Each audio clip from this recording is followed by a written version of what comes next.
こんにちは、東京ベジライフのなつきです。今日は5日分の買い出しで購入した野菜と果物、そしてそれらで作ったお料理をご紹介していきます。前回外出自粛生活1週間で作ったもの、食べたものをシェアしましたが、どれくらいの頻度で買い物に行っているのか、どれくらい買い物に使っているのか、そういったご質問をいただきましたので、今回は5日分の買い出しで購入した果物と野菜、そしてそれらと常備食材、冷凍食材を合わせて作ったお料理をご紹介していきます。今冷蔵庫はほぼ空の状態なんですけれども、ちょっとお見せしたいと思います。今残っている果物はこの背とかが1個、あとこれはもう炊いておいてあるご飯、昨日の夜ご飯の残りで、これは今日の旦那さんのランチに使っていきますが、あとナッツ、カシューナッツ、くるみが入ってます。野菜室の方は本当に空の状態で、唯一あるのがニンニク、自家製のお味噌ですね。それ以外は何もない状態です。これから買い物に行って5日分の食材を調達してきます。フルーツで買ってきたのはスムージー用の大袋の小松菜、バナナ4本、キウイ10個、レモン1個、はるか3個、八朔5個、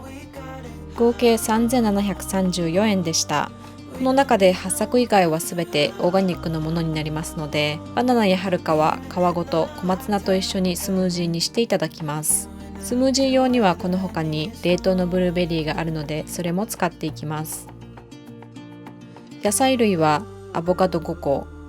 もやし1袋、玉ねぎ5個、トマト2個、レタス2個、じゃがいも4個、生姜1袋、人参2本、ニラ1束、大根1本、水菜1袋、ミニカブ1袋、合計3078円でした。この中でアボカド以外はすべてオーガニックのものになります。イオン系のスーパー、オーガニックスーパー、オーガニックの野菜が比較的多い地元のスーパーの3軒で買い出しをしました。お勤め品があるときは積極的に買います。野菜はこの他に冷凍してある野菜が何種類かあるので、それらも使っていきます。で、今の冷蔵庫の状況は、今日の夜使うもの以外は袋から出して詰め替えました。大根は葉っぱの部分をこれからランチに使うので、もう切り落としてしまって、根菜類は立てて保存するといいそうなので立つようにしています。葉物野菜が入っています。で、上の方に果物を入れています。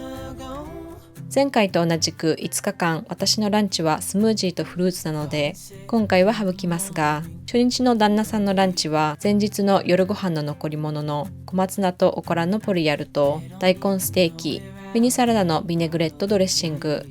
大根の葉をさっとごま油で炒め、自家製納豆とあえて黒ごまを散らしたものです。夜ご飯は中華料理、トマト、干し椎茸、切り干し大根、乾燥こんにゃくの薬膳スープ、ニラともやしの台湾湯葉炒め、アボカド、玉ねぎ、わかめの中華風サラダ、乾物を活用しながら新鮮な食材を加えてフレッシュに仕上げました。2日目の旦那さんのランチは薬膳スープの残りと炒め物の残りを乾燥うどんと炒めました。夜ご飯はアジア料理、大根と冷凍してあったマッシュルームのインドネシア風ココナッツミルクカレー、乾燥ソイミートをピーナッツソースにつけてオーブンでローストしたサテー風、ミニカブとアボカドの梅酢和えに海苔を添えたもの、レタス、アボカド、人参、窓際で育てたスプラウトを入れた生春巻き、ソースは甘辛なものを用意しました。生春巻きは見た目も綺麗で、生野菜がどんどん食べられてしまうので、普段のサラダに飽きた時におすすめです。3日目の旦那さんのランチはココナッツミルクカレーの残りと生春巻きの中身とサテー風の残りにベランダ菜園のスープセロリと豆苗を足して黒ごま入りのアジアンテイストなフムスを作って加えました。夜ご飯はイタリアン、玉ねぎ、冷凍してあったマッシュルーム、常備してあったくるみ、レンズ豆、トマト缶を使って作ったボロネーゼ風。パスタはグルテンフリーの玄米パスタです。玉ねぎ、じゃがいも、人参、冷凍してあった人参の葉、常備品のサンドライトマトと雑穀ミックスで作ったミネストローネスープ、アボカド、ミニカブの葉、レタスのバルサミコ酢サラダ。ランチのフムスには乾燥ひよこ豆、ディナーのボロネーゼソースには乾燥レンズ豆を使いましたが、乾燥の豆類は何種類か常備してあると良質なタンパク質が確保できるのでおすすめです。4日目の旦那さんのランチはボロネーゼパスタに常備してあったカシューナッツでベシャメルソースを作って合わせ、冷凍してあった酒粕とアーモンドプードル、ニュートリショナルイーストの粉チーズ風をトッピングしてオーブンで焼き上げました。夜ご飯はインド・スリランカ料理、常備食材のカシューナッツとバスマティライスにレモンを合わせて炒めたレモンライス、前日のミネストローネスープが余っていたものに玉ねぎ、じゃがいも、人参、大根、トマト、冷凍グリーンピースを加えて作ったミックスベジタブルカレー、玉ねぎ、常備してあった乾燥チャナ豆、ココナッツミルク缶で作ったスリランカ風ダールカレー、ミニカブとアボカドのインド風サラダ、テンパリングしたスパイスを加えてココナッツフレークをかけています。カレー料理はスパイスさえ揃っていれば余っている野菜でいろいろなバリエーションが楽しめるのでレパートリーに加えることをお勧めしたいです。5日目最終日の旦那さんのランチはダールカレー、バスマティライス、ミックスベジタブルカレーの残りです。夜ご飯は和食、玉ねぎと冷凍マッシュルームのお味噌汁、スムージー用に購入して余った小松菜と人参、おからのしっとりうの花、アボカド、自家製納豆、常備品の乾燥あらめの梅ざえ、車麩の唐揚げ、水菜と大根のサラダにはカシューナッツのマヨネーズドレッシングを作って合わせました。